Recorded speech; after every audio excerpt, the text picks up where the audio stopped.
But I think we did actually, but before we close, we almost missed the biggest story. How do we miss the biggest story in the planet? How do we do that? We almost did, but this story has been trending for a while, Martin. Fucking Drake dropped an album. Yeah, he just woke up and be like, you know what, tonight I'm gonna drop. And then they announced that during the day and say midnight is dropping. Yes. Then it drops. But then we find out more things about the album, Martin.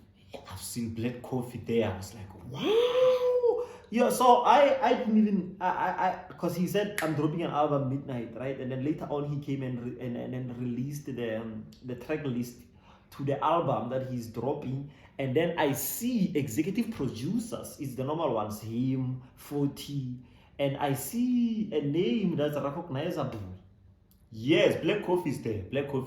And I've seen Tresa as well. Yes, so we see, then we find out that actually Black Coffee is the executive producer, but worked specifically on 4 tracks that are in this album. And the album's name is what? Nevermind. What? Honestly, never mind. And it's a bit of a different one for Drake because it's like a dance hall house kind of album. I haven't listened to it personally. I'm gonna listen to it, but we just wanted to talk about this specific element, the Black Coffee element. That Black Coffee is literally not only did this man win a Grammy award just this year, but he is an executive producer of one of the biggest artists in the world. I mean, there is no Black Coffee is headlining a lot of international events like your Coachella.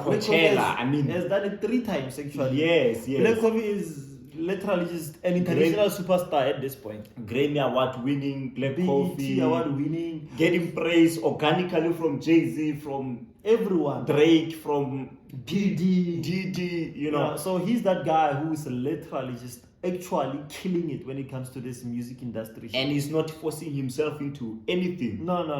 They call him now. I think they even suggest that, should I give you my text? Text. What's your number? I think they text it. But one thing that I wanted to say, in fact, about the album, there's a track called Text Go Green.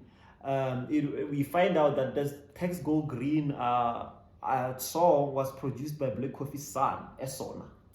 Okay, Esona is in with the production. Yes, Esona is. I didn't even know he was into production. I know he was a DJ because he's been going around with his dad DJing, sometimes alone. I actually just started checking him out when I found out he had produced a track. I know he was with him at the Grammys. I didn't know Esona was an artist. I honestly did not know, but apparently he produced a track in the album called Text Go Green. So check that out. He's a young man who obviously, because of his dad, is gonna get all these sorts of opportunities. And if you're good, you're good. I don't think puts what he deems to be a work track on his album just because you're Black Coffee's son. I think part of that, I think it's a situation where Black Coffee went to probably Drake. The studio, with the, and then Esson was like, I have a beat here. I want us to put this or that, or contribution. So, he definitely contributed on a track called Text Go Green. So I am gonna listen to the album specifically because of the Black Coffee element, but obviously because it's Drake and people have been going crazy about this because there's like generally I think in the US there's like mixed reaction. People who are like rap people are like, nah, fuck no, we don't want to hear this because shit. I had a little bit of deep house type of vibes there. Yes. So it's a global album. That's why I call it. It's really global. It's not just rap. In fact, one of the features there, not one of the features, the only feature when it comes to is 21 Savage. It's the only feature. 21 Savage is the only one who's featured on a rap track. Yes. But check the album out. I'm sure everyone is checking it out. I mean, he has broken all sort of record on Apple Music, Spotify. I'm gonna check it out. Specifically, the tracks that we know now are produced by Black Coffee, which is Override and Currents, and also Text Go Green by Black Coffee and his son. So we definitely gonna check that out. But Matade, I think that's a rap for. But okay, you know what? I kept saying that's a rap, and then I think of stuff. But in fact, Matade, we used to have a segment where we talked about drops. I don't know what happened to it. But another drop that I wanted to speak about was the Kabza. Kabza dropped a King of Amapiano series, and the second one this week. Also, it's something that if you're a Kabza fan, you should check that out. Yeah, especially because Talk is saying Kabza is the father of Maporis. Yeah, but check that out. Yeah. So that's been the show. As Martin said, we're gonna step it up.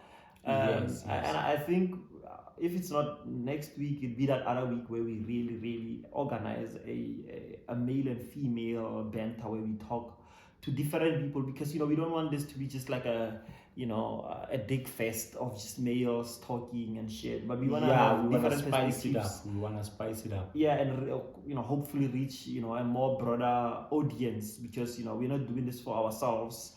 We're doing this for a much broader audience, and we want to achieve those numbers that all the other podcasts are achieving. Yes, simply because we're more deserving and we're producing a great content. Oh yeah, we definitely. I mean, we give out very very great content, well researched, well planned, well produced. The audio, visuals, everything is amazing. So we're gonna do that, and hopefully, when we actually do that, it comes out nice.